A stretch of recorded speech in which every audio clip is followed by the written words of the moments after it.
Hello YouTube and welcome back to Season 2, Episode 5. Now, to put it in surfing terms, if on the last occasion you caught me riding on the crest of a wave, this time we're kind of on the way down, but we're yet to wipe out.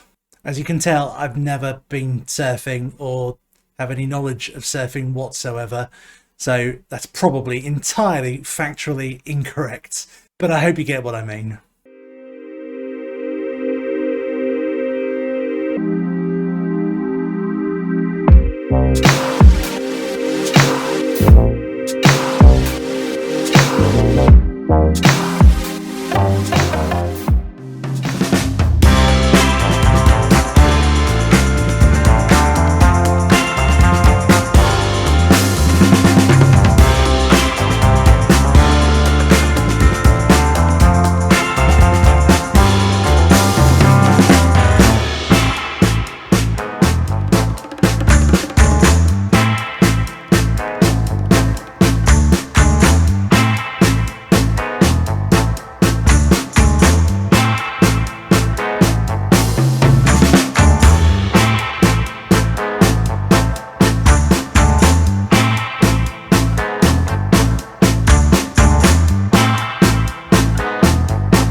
So there you have it, 4 matches shown to you in the highlights there, including our very last match that we played against Chelsea, where we got absolutely battered by 4-0. It was not a good performance by us, and that's why things are starting to level out a little bit for us. You see above my head the results that you've missed highlighted in purple. We started with another match you saw in the highlights, 4-1 win over Burnley. We lost 2-0 to Villa in a match, again, we were just not very good. We then moved forwards in the Cup, beating Sheffield Wednesday by 3-0, in a match I played pretty much a reserve team in, and they performed very well. So I gave them the opportunity to play against Manchester City, and we won that match 3-1, but having lost 2-0 in the first leg, we then took the matter to penalties, and again, you saw in the highlights, we lost out in the penalties, having missed just the 1 penalty. Everybody else scored their penalties, including Manchester City. They scored 5 perfect penalties. We drew 2-2 to Liverpool, having gone 2-0 down as well against Arsenal. We then outplayed them and won 3-0. We lost then, this is when things started to become a little bit more on the downward curve for us. We lost 2-1 to Manchester City at home, beat Leicester 3-1. Again, we went 1-0 down and had to come back in that game. And then, as I say, the most recent match, the Chelsea one, a very disappointing result. And we play in today's game Crystal Palace at home, who are in 16th place. And there's very little to tell you about the end of the January transfer window. We had a period of culling in the squad rather than bringing anybody in. We managed to offload a couple of players which weren't really performing for us and weren't doing an awful lot. So if I get the transfer history screen. So you see off on free transfers went a couple of youngsters, but most importantly, Sam Byram, Jakob Sorensen and Daniel Sinani. All three were unhappy at the club. All three wanted greater opportunities in the first team. All three were not attracting offers or loan bids. And all three agreed to have their contracts mutually terminated. The other noteworthy item is the transfer of Baba Rahman. He is going to be joining Cagliari on the 1st of July on a free transfer, having turned down the opportunity to stay on a squad rotation basis. I can only assume that Cagliari are offering him the opportunity to join and play first team football. He's been a very good signing for us. He's done very well this year, and of course was a big part of the team that took us into the Premier League. So he goes with our best wishes. And a hunt for a new left back will commence fairly shortly. And finally, the other major news, and perhaps the best news of all, is the new contract signed by Emi Buendia. He is now our star player on a star player contract until 2026, earning £85,000 a week. He is basically all the money that I got from releasing all of those players has been reinvested into keeping Emi Buendia at the team. At the club, and best of all, he remains at the club with no release fees associated within his contract. If anybody wants Emi Buendia from here on, they're going to have to pay an awful lot of money. And in the meantime, he remains, I think, the second or third highest assister in the entire Premier League. Second. He is behind Mohamed Salah with 12 assists this season, ahead of Son Heung-min by just the single assist. So he is an incredibly important part of this team, and the fact that he is staying is massively important. And you can see, looking at the table there, we have drifted a little bit behind the pace setters. When you left us, I hadn't realised we were actually in second place in the league. We're now down to sixth.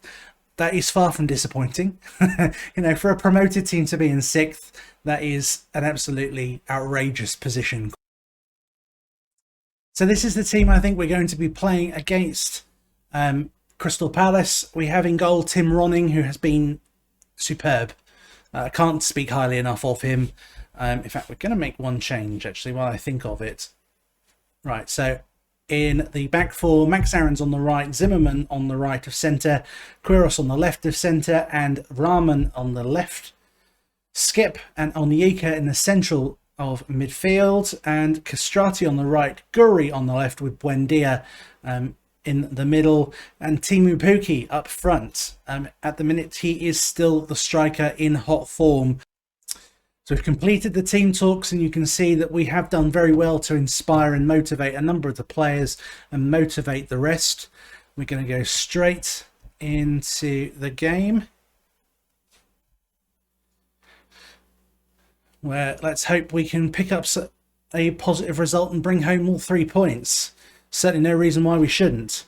We have the first highlight with a corner, Zimmerman with the header and into the back of the net. A headed goal, which is a fantastic start in the 9th minute for us. It's Zimmerman's 4th goal of the season, which, when you consider he had 15 last season, is a little bit disappointing, but he's not somebody that has been played as first choice throughout this season. So maybe I'm holding him to too high a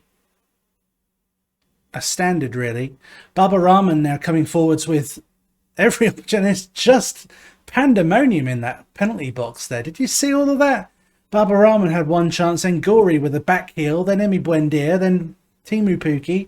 I think it finally went out for a corner, which sadly has been put out for a goal kick. So I think we've started the stronger of the sides. We certainly seem to be all over Palace with another highlight. Castrati running into the box. He's taken down. And Guri with the opportunity there at the far post. He shoots and scores, giving his 9th goal of the season. He has been a good purchase as Amin Guri. I must admit, I did think Nathan Ferguson would have got pulled up there for a penalty.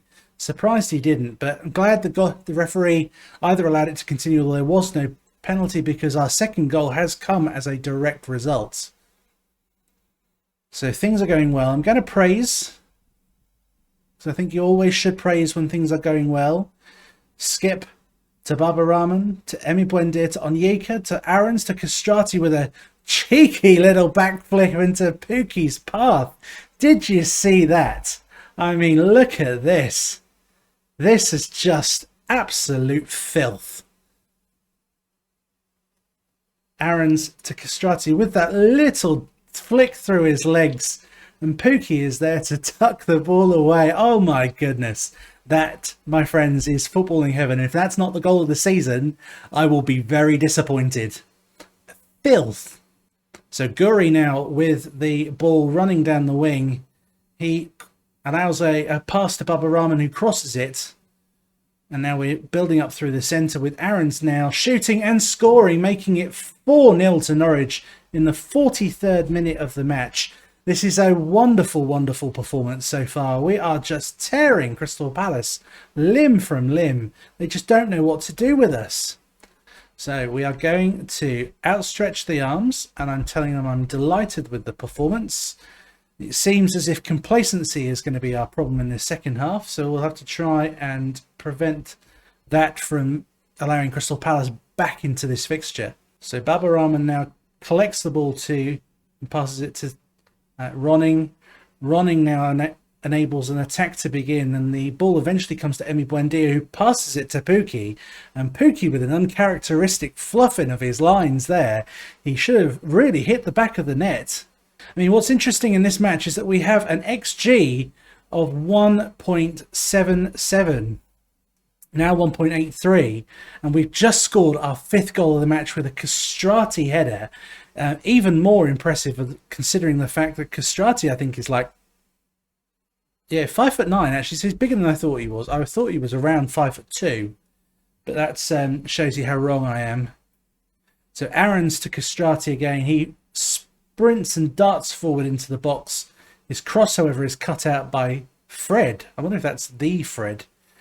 Anyway, Zimmerman now gets the ball off a JT, which allows Guri to come forward on the counter-attack. He has a shot which really should do better, but it hits the post and bounces back. So we're just passing it around with absolute ease now, having taken Crystal Palace apart. And there's the 6th goal. Castrati again. He has been a wonderful, wonderful player for me. And that's a part of the reason why we're now playing this particular formation, by moving Buendia into the middle to act as an attacking midfielder rather than a winger. It gives Castrati that position to come in regularly in the team. It has meant that Carlos Elena has lost his place and has had to fall into the substitutes. But that's simply because I just think Onyeka is as a box-to-box midfielder adds more than an attacking playmaker. But I tell you what, actually we are 6-0 up. So maybe we're going to have a few changes to just bring people who are fresh on. So I think we're going to do those things. So idea being, we'll bring on Traore for Timu Pukki. We'll bring on Elena. We'll bring on Elena for Onyeka, and we'll bring on a Mangala for Skip. We'll give them all team talks, tell them there's no pressure. And there we go. I don't think Crystal Palace are going to be able to score 6 goals. Meaning I'm fairly confident now we've got the 3 points wrapped up. Having said that, they've got a corner now. Palace take the corner. It's headed away by Christoph Zimmerman, but Eze gets the shot off, which is saved by Ronning. and it goes out for another corner kick. To say, they are at least putting up a bit of a fight towards the end of this game, but the ball's headed over and out for a goal kick. It's been a very good performance. Everybody has performed very well. We've done exceptionally well to score the goals we have and take 6-0 scoreline back, considering we have an XG of 2.63. So we've scored, what, nearly double the goals that the XG would expect us to score. So there you have it. We've brought to you the performance of the season and a 6-0 victory over Crystal Palace. We were just superb, weren't we? And I hope we're able to use that to build up some form again and perhaps storm a little bit further up the league as we come towards the end of the season. So thank you so much for joining me once again on this episode. I hope you've enjoyed it. I hope you've not been too offended if you're a surfing type with my attempt to draw analogies to how my season is going and surfing. But if you do like what you see, like the episode, please do subscribe, share it amongst all your friends, and feel free to get in touch. Thank you very much for joining me. Until next time, goodbye, take care.